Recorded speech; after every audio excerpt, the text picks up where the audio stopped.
بسم الله الرحمن الرحيم. السلام عليكم ورحمة الله. ازيكم حبايبي؟ كل سنة وانتم طيبين. بقى هنفرز القلقاس ده وقته، يعني انك تفرزيه وتخزنيه متفرز. بس ايه، يعني هقولكوا على طريقة الغسيل تخلصوا منه من المادة الزلالية الموجودة فيه دي بسرعة قوي لو بتحبي تغسليه. وما بتحبيش تغسليه هقولك برضو تعملي فيه ايه بالنسبة للبنات الصغيرة ان شاء الله، او لاول مرة يخزنوا قلقاس. اللهم صل وسلم وبارك على سيدنا محمد. انا كنت بغسله بطريقتين، وفي طريقة كده اللي هنستخدمها دلوقتي. هقول لكم ايه اللي خلاني اغسله بالطريقه ديت ونضف معايا بسهوله جدا وبسرعه جدا، بسم الله ما شاء الله. انا طبعا بنشتري القلقاس، انا القلقاسيه اللي كانت معايا دي كانت كيلو ونص. فبعت بنتي جابت لي واحده تانية 2 كيلو ونص. اللهم صل وسلم وبارك على سيدنا محمد. بس قلت اعمل ديت معاكم عبال هي ما تيجي، ابقى اقشر التانية واعملها ان شاء الله. طبعا اللي ما بيحبش يغسل القلقاس، الاول لازم نغسله قبل، يعني ما تقوليش امسحه في فوطه مبلوله وخلاص كده واقطعه واخزنه ولا افرزه وخلاص. ما ينفعش. تجيبي ليفه من ليفه المواعين دي، بس تكون مخصصه للخضار، الليفه الخشنه، وتغسليها تحت الحوض كده، وتاخدي فوطه برضو وتنشفيها كويس مره واتنين لحد ما تنشف معاكي، وتسيبيها تتهوى شويه كده علشان خاطر ما تزحلقش تحت ايدك، لانه بيطلع ماده زلاليه سواء في القشره او في القطع من الداخل كده ان شاء الله. فبتغسليها وبتنشفيها كويس. انا بقى النهارده بحب اغسله بعد ما يتقشر كمان. فاللهم صل وسلم وبارك على سيدنا محمد. ليه؟ لان الماده الزلاليه الموجوده بغسله بعد ما يتقشر، لان الماده الزلاليه الموجوده بتاثر لي على اللون الاخضر بتاع الخضره اللي بيحطها، ما بتبقاش لونها اخضر زاهي، بتبقى كأنك حاطه حبه لبن، حاطه لها دقيق بتاع كده، بتبقى لونها مجرب شويه. اعزكم الله يعني. اللهم صل وسلم وبارك على سيدنا محمد. فانا هقول لكم انا بغسل ده بيغيب لما بياخد ميه كتير قوي عبال ما بيتغسل وبينضف والمزلقه اللي فيه دي بتروح. بس بيبقى طعمه حلو، بيبقى شكله حلو. ومع ذلك ان احنا ما متخلصش من المزلقه اللي فيه دي، لان نهائيا يعني لان بيبقى فيها فوائد. الماده الجيلاتينيه الموجوده في القلقاس دي زي الماده الجيلاتينيه اللي بتبقى موجوده في الملوخيه والباميه. بس احنا الملوخيه بنحط لهاش اي حاجه، هي خضره لوحدها، والباميه بنحط لها طماطم. انا لما بجيبه بخلي الخضر يقطعهولي طرنشات كده وبيحطهولي في الكيس علشان بتبقى جامده قوي. انا هنا بقى استعنت بصاحب بيتي، اللهم صل وسلم وبارك على سيدنا محمد، ربنا يبارك فيه يا رب، انه يقطعهولي طرنشات لانها كانت جامده قوي على ايدي. وقطعهولي طرنشات كده وقلت بقى اقشره معاكم ونقطعه مكعبات مع بعض. وممكن بقى انت بقى لو غسلتيه وهو بقشره كده، اللهم صل وسلم وبارك على سيدنا محمد، قطعيه واوعي تبليه ميه علشان خاطر هتبصي تلاقيه كتلة جيلاتينية. لما تيجي تطلعيه من الفريزر لازم يكون ناشف جدا.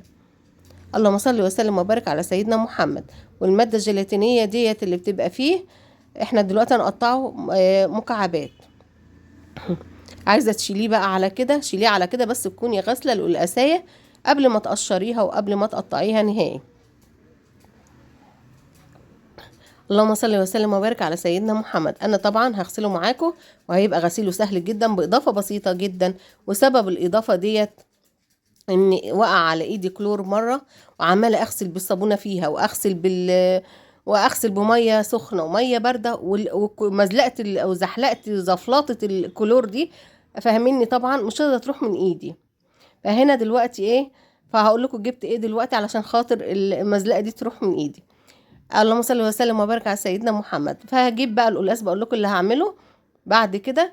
اقطفه كده وهغسله كويس جدا بالميه، وانقعه برشه ملح بسيطه جدا، حوالي نص معلقه صغيره، ومعلقه خل برضه. هنقعه 5 دقايق 3 دقايق، ما كتريش عن كده علشان السلق ما يتهريش معاكي.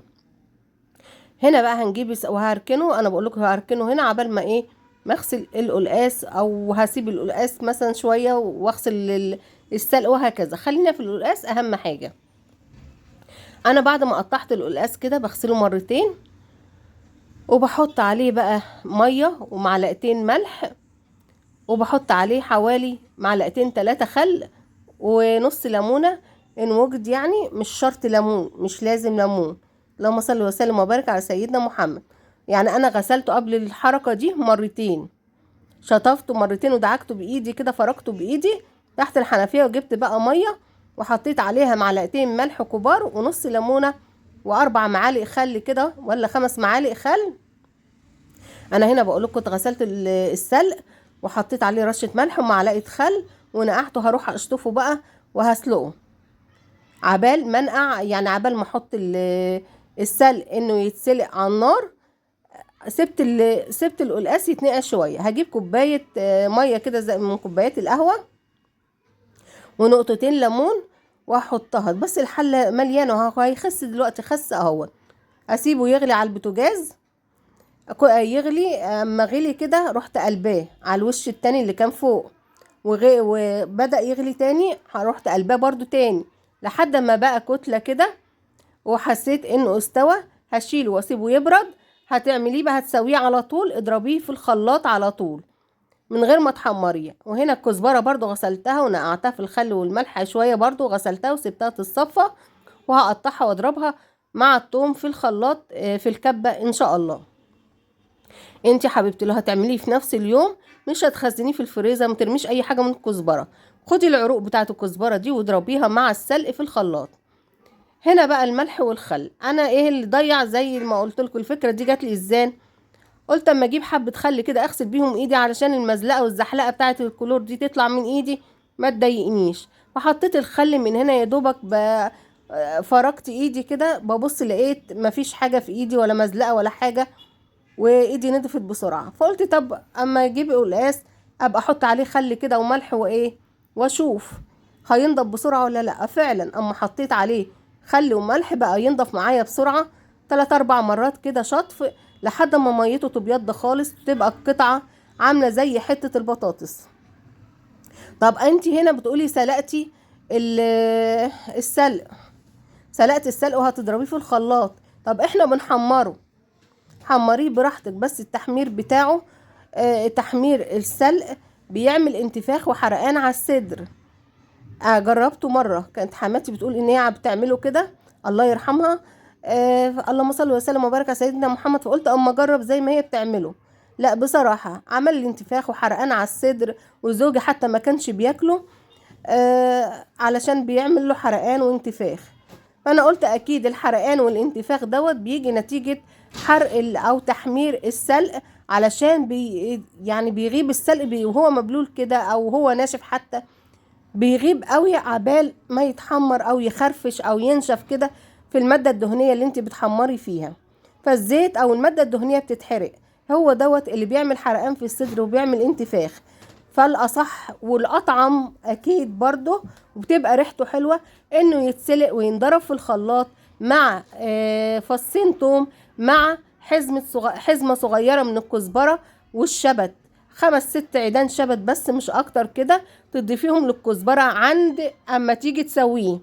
لما تيجي تسويه يعني احنا هنفرزه دلوقتي علشان يبقى طعمه قوي. نزود بقى عند التسوية لما نيجي نطلعه من الفريزر وهنضرب السلق في الخلاط. اكون مجهزة حزمة كزبرة و5 فصوص توم تانيين فريش عفوا فريش كده، علشان خاطر اللهم صل وسلم وبارك على سيدنا محمد، علشان خاطر يديني نكهة قوية وطعم قوي. لان الحاجة لما نحطها في الفريزر او بنتعامل معاها في التكسير كده والضرب بتفقد شوية من ريحتها وبتفقد شوية من طعمها، فاحنا بنعوضهم بإضافة كمية بسيطة منها عند التسوية ان شاء الله. لما تغسلي حزمة كزبرة صغيرة غير لما تغسلي حزمتين 3.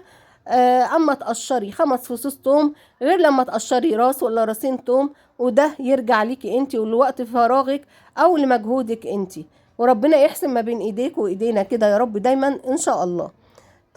طب زمان انت كنت بتغسليه ازاي؟ كنت عارفه ان مثلا زي والدتي كده ما كانت بتعمل، الله يديها الصحه ويعفو عنها، كان بتقطعه مثلا بالليل وتيجي شطفاه مرتين كده وتيجي حطاه سايباه نقعاه في الميه لتاني يوم عند التسويه. عند ما تيجي تسويه تيجي بيبقى عباره عن قرص واحد كده، قرص تخين مليان جيلاتين كتير كتير قوي وجامد كده ومشدد. فبتيجي بقى تحطه في المصفى وتانيها نازله بالميه من الحنفيه عليه. كان بياخد ميه كتير جدا وبياخد مجهود كتير جدا. فانا زي لما عملت كده زي ما بقول لكم، حطيت الخل والملح وشطفته. يعني انا قطعته شطفته مرتين او 3 كده في الاول، بعد كده حطيت له ملح وخل وفركته بايديا، وبعد كده حطيت عليه ميه دقيقه او دقيقتين بس عبال ما جهزت السلق وولعت عليه وسلقته. وبعد كده خدته شطفته زي ما انتم شايفين كده. بتنيني افرك فيه كده تحت الميه مرتين او 3 لحد ما يبقى ينضف معايا، او المزلقه بتاعته ديت تروح معايا ويبقى عامل زي قطعه البطاطس. طيب هي المزلقه دي مضره؟ هي مش مضره، هي مفيده للجسم، زي اللي موجوده في الملوخيه وزي اللي موجوده في الباميه كده. هي مفيده جدا وفيها فيتامينات حلوه. طب ما انت كده اتخلصتي منها، يبقى ما نغسلهوش احسن. زي ما قلت اذا ما اتغسلش بيدي لون مش احسن حاجه. الخضار ما بيبقاش زاهي بتاع القلقاس. هنا كانت القلقاسيه اللي هي كانت معايا 1.5 كيلو دي عملت لي كيلو مكعبات بعد التقشير وبعد الغسيل. وهنا بقى اللي انا بعت بنتي جابتها كانت عامله 2.5 كيلو، عملت لي 4 اكياس. كل كيس مش مكمل، يعني ناقص 10 جرام عن نص كيلو. اللهم صل وسلم وبارك على سيدنا محمد. بتاخدي بقى على حسب عدد افراد اسرتك، وعلى حسب عدد الافراد عامه، وعلى حسب ما انت حابه تعملي زكاه زياده الاكل. مثلا عندك اكل وعايزه تعملي كيس جنبه، ماشي، ده شيء يرجع لك انت. وادي السلق اهوت بعد ما سلقناه زي ما قلت. ممكن تخرطيه ناعم او تضربيه في الكبه وتحمريه زي ما بتحمروه. انا قلت لكم العيب بتاعه ايه. المهم الماده الجيلاتينيه ديت هي ما بتطلعش من القلقاس كامله، هي ما بتطلعش كامله، بيبقى فيها يعني انت بعد ما غسلتيه كده ولو نقعتيه 10 دقايق ولا ربع ساعه هينزل لك الماده الزلاليه دي تاني، بس هينزلها لونها فاتح. هيبقى لونها فاتح، مش هيبقى عامله زي ما يكون عليها دقيق ولا لبن كده زي ما شفناها في الاول، لا. واحنا زي ما قلت بنغسله كده لحد الميه ما تروق معانا خالص، ويبقى لونها ميه بيضه خالص، اكن ما جاش عليها حاجه او ما اتحطتش في حاجه زي ما احنا شفنا كده. وبيكون ملمسه زي ملمس البطاطس دوت. بيدي لون حلو، بيدي طعم احلى، لان الماده النشويه قللناها منه، فبيدي طعم احلى وطعم اقوى. بتاكلي منه كده عايزه تاكليه بالمعلقه من غير رز من غير اي حاجه. بسم الله ما شاء الله. انا هنا بعد ما سلقت السلق وبرد معايا هحطه بقى في اكياس صغيره كده. يعني الكيس دوت يكفي 3 اكياس من الاكياس، يعني 1.5 كيلو متقطع من مكعبات القلقاس. يعني الكيس دوت 3 شفتوهم 3 حزم 4 حزم كبار معايا سلق. انا بقول لكم هنا لو هتطبخيها على طول خدي العروق بتاعه الكزبره ديت اضربيها معاها في الخلاط، اضربيها معاها في الخلاط. وزي ما قلت لكم واللي يحب واللي بيستريح لحاجه يستريح ليها، واللي حاببها متحمره برضه وبيتعبه لا قدر الله، يعني عافاكم وعافانا الله. ابشري دلوقتي البنجر كتير ايام السلق برضه. ابشري بنجرايه صغيره كده وعصري عليها حته ليمونه وكليها قبل الاكل بربع ساعه.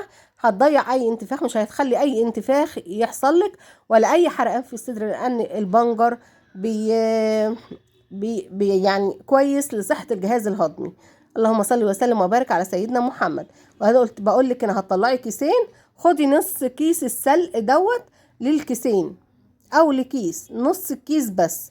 ومعاكي بقى كزبره كتيره هتفرق. ما انا بقول لكم هنا كان معايا راسين توم صغيرين، ممكن تستخدمي راس واحده لل3 اكياس او الكيسين القلقاس. انا بقول لك ممكن تقطعي لو هتعمليه على طول، تاخدي العروق بتاعه الكزبره تضربيها مع السلق، تاخدي العروق بتاعه الكزبره تضربيها ضرب ناعم جدا مع السلق. وتيجي اما تيجي تصفيه مش هيطلع منه اي الياف ولا اي حاجه، لان السلق مستوي معانا مسلوق معانا. الميه بتاعته معانا برضو ما ترميهاش علشان خاطر نستفيد بالفيتامينات الموجودة في السلق، ما نفقدش اي فيتامين، ما نفتقدش اي مادة غذائية موجودة في الاكل بتاعنا. انا هنا بعد ما ضربت الكزبرة والثوم في الكبة هحطهم بقى في كيس برضو وافردهم كده زي السلق بالظبط، وهطلع على قد احتياجي او على قد ما انتي حابة تعملي. طيب حزمتين الكزبره الكبار قوي دولك اللي كانوا معاكي يعملوا قد ايه؟ يعملوا 3 اكياس سلق، 3 اكياس قلقاس، يعملوا 1.5 كيلو القلقاس او 2 كيلو. طيب اما برضو انا عايزه طعم التوم وطعم الكزبره يكون فريش كده معايا ويكون طعمه حلو، لان احنا لما بنقطع الحاجه او بنسيبها مده طويله او فتره فبتفقد من طعمها وبتفقد من ريحتها. فعلشان نقوي الطعم ده تاني ونرجعه تاني فبنجيب حزمه كزبره تانية فريش وقت العمايل، بنغسلها وبنقطعها وبنضربها بقى مع السلق، او تضربيها مع 5 فصوص توم في الخلاط اذا كنتي سلقتي السلق وهتضربيه في الخلاط. حابة تضربيهم لوحدهم كده، تفرميهم مع ال5 فصوص توم وتحمريهم مع بقية الدقة اللي احنا مخزنينها دي اللي هي الكزبرة والثوم، ده براحتك خالص، هيديكي طعم قوي وريحة قوية ان شاء الله. كل اللي هياكل هيقولك انت عاملاه ازاي. اللهم صل وسلم وبارك على سيدنا محمد. فطريقة السلق دي للسلق تسلقيه طريقة حلوة جدا. وكده الفيديو بتاعنا يكون خلص، والسلام عليكم ورحمة الله وبركاته.